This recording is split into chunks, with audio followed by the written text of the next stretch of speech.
Everybody, this is Shanti from Shanti.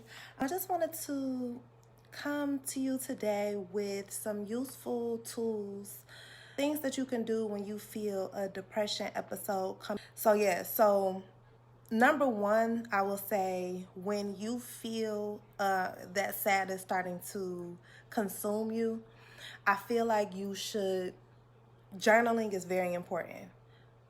Get a journal. I tell people this all the time. Get you a journal. Start to describe how you're feeling in that moment. Start to write it out. When you write it out, it turns into something that is no longer, almost like it's not, it's an external thing. You know what I'm saying? So it's not, you're not submerged in it. Now you are describing something that is outside of yourself, and it kind of turns, listen, trust me, when you start to feel the sadness come over you, start to write out exactly how you feel and just watch how that changes how you're feeling in that moment. So I'll say that is my first tip. Write it out.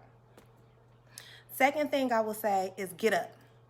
Whatever you're doing, wherever you're at, get up. Get out the bed, walk around the house, get off the couch. Get out the house. I don't care if it's cold outside. Get out the house. Walk to the mailbox. Walk to the corner store. Get out the house. Get out the bed. Get out of that area wherever you're at that has that sadness consuming you. Wherever you start to experience that sadness, when you feel like it's coming over you, when you feel like you feel those tears welling up in your throat, get up. Get up. Get up. Get out. Get going. Okay, so that's number two. And these things might seem simple, but I promise you they are very, very effective. That I suffered from depression for a very long time before I even knew what it was.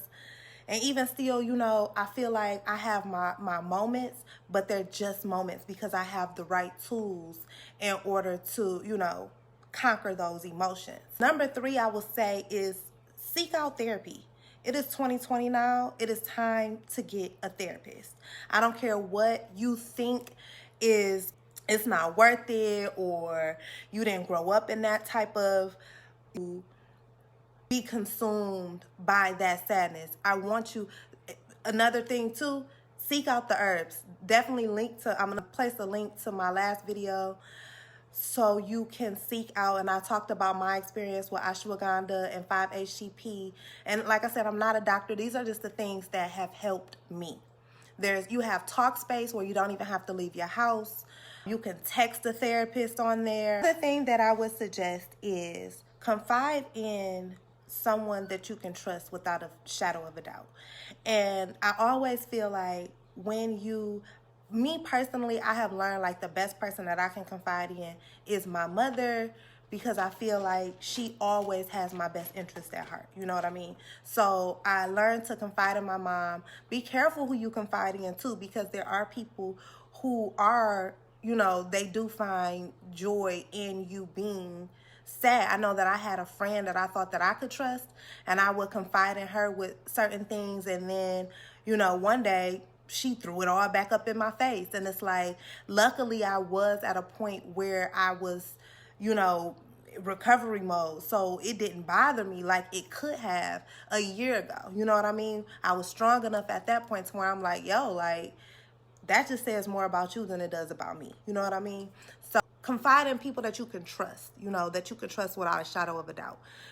Hopefully your family, hopefully you got friends and if you don't, like I said, take it back to that journal. That's something that is near and dear to my heart. I know that I have been journaling since 2011. I got into a car accident in 2011, and it sent me on a downward spiral as far as my mental health.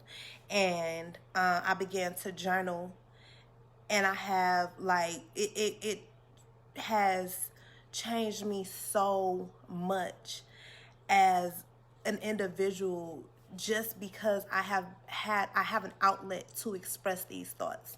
And when I would go to therapy, she would always tell me to, bring my journal, because she wants to know, the things that I was experiencing when I was away from her. I would go see her like once a week. And then I would confide in her. You know what I mean? Because hey, I always say that's somebody I pay to be my best friend. So she can't tell. She can't tell by law. She can't tell. So another thing that I would suggest is, if you can, I know this is not possible for everybody, but emotional support animals. Get you a puppy or a kitten or something that can be your companion. I know this is my little baby right here. My addition to my family. This is Melrose. Everybody say hi to Melrose. But yeah, when I'm, feeling like maybe, and animals have that, they're able to tell when when those emotions start to stir up inside of you. You may not understand what's going on. She'll come and, snuggle right next to me. And sometimes it's just a comfort of knowing that somebody is, even if it's an animal, it's something to love, and something that is dependent on you every single day. I have to get up. I have to feed her. I have to, give her water, take her out, stuff like that.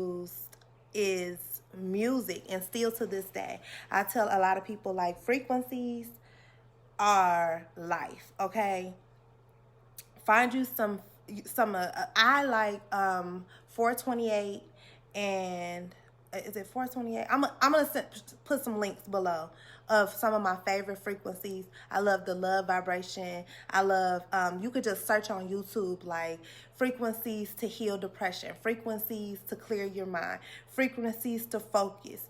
I love them because they are so calming. Another thing too that I use is oil diffusers.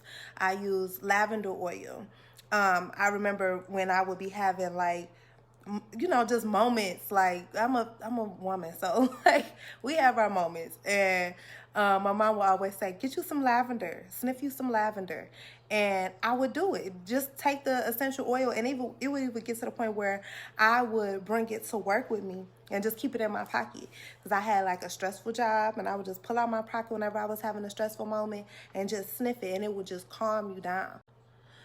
Also, breathing. Pay attention to your breathing. I'm sure that there are moments throughout the day where you're just breathing shallow for probably hours on end. And I always, like, this is something I always remind my boyfriend, like, take a deep breath. Just in your nose, fill that belly up with good oxygen, and let it come all the way out, and just empty your belly. Those moments of deep breathing will calm you down. I'm telling you, breath work is so important when it comes to peace and calmness, okay? Ground yourself. Take those moments when you're outside. Take that deep. Even just then, I could just feel the oxygen just go all the way through my body, and it just calms me down. And this is also for anxiety too, because, oh my God, I know how that feels. Like, I know how it feels when you just start getting anxious and you feel your heart beating, and it's a horrible, awful feeling. Take a deep breath. Take a deep breath. I remember my therapist told me to focus on what's real. So take a deep breath and focus on that breath coming into all the way into your lungs, filling your belly up. Focus on that. Take a moment to focus on that. Then emptying it all the way out through your mouth. Take a moment to focus on that. Touch something that's real. Visualize, focus on something that's real. Pay attention to what you are watching. Pay attention to what you are listening to. I know for about, I'll say, like, a year, if not longer than a year, I wouldn't turn my TV on. I did not watch TV. And, I used to love the Basketball Wives and the Love and Hip Hop and all of that stuff. But I decided to detach from it. And I didn't listen to crazy, like, chaotic music. And don't get me wrong, I love all types of music. I enjoy TV and all that stuff, but I made the conscious decision to stop listening to it, to not put that into my psyche, not fall asleep to TV. Don't let that absorb into my super subconscious. So instead of listening to crazy chaotic music, I would listen to, like I said, I would listen to uplifting music. I would listen to there were moments where I feel a depressive episode coming on, and I have a playlist I want just for uplifting music. And I love Whitney Houston. Whitney Houston is one of my favorite artists of all time. Like, everybody who knows me knows it's Whitney Houston and Michael Jackson. Okay, like, you can't say nothing bad about them. Like, you'll see me with the hands. I don't want to hear it.